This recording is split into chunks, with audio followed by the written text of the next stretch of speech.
इस बात को ख्याल रखना कि मैं हमेशा तुम्हारे साथ हूँ। इस बात को ख्याल रखना कि वो अकेला ना जाए। इस बात को ख्याल रखना कि तुम उससे कुछ नहीं खोओगे। सो गाइज, इस प्रकार के सेंटेंसेस को हम हमारे डेली लाइफ में बहुत यूज़ करते हैं। इस प्रकार के सेंटेंसेस को हम इंग्लिश में कैसे कहेंगे, जहाँ पर हम फ्रेज यूज़ करते हैं इस बात को ख्याल रखना की। सो चलिए सबसे पहले इसकी इंग्लिश देख लेते हैं। इस बात को ख्याल रखना कि इसको हम इंग्लिश में कहते हैं keep this thing in mind. Keep this thing in mind. चलिए इसका कंप्लीट स्ट्रक्चर देख लेते हैं।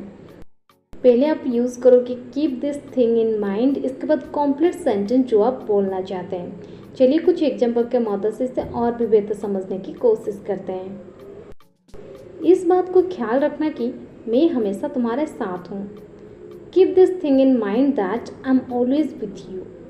Keep this thing in mind that I am always with you. इस बात को ख्याल रखना कि तुम पार्टी खराब नहीं करोगे। Keep this thing in mind that you will not spoil the party. Keep this thing in mind that you will not spoil the party. इस बात को ख्याल रखना कि तुम उससे कुछ नहीं कहोगे।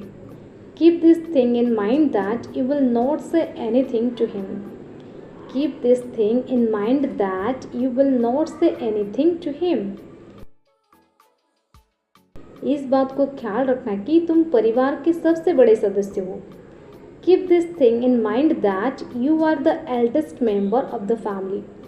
Keep this thing in mind that you are the eldest member of the family. इस बात को ख्याल रखना कि वो अकेला ना जाए। Keep this thing in mind that he should not go alone. Keep this thing in mind that he should not go alone.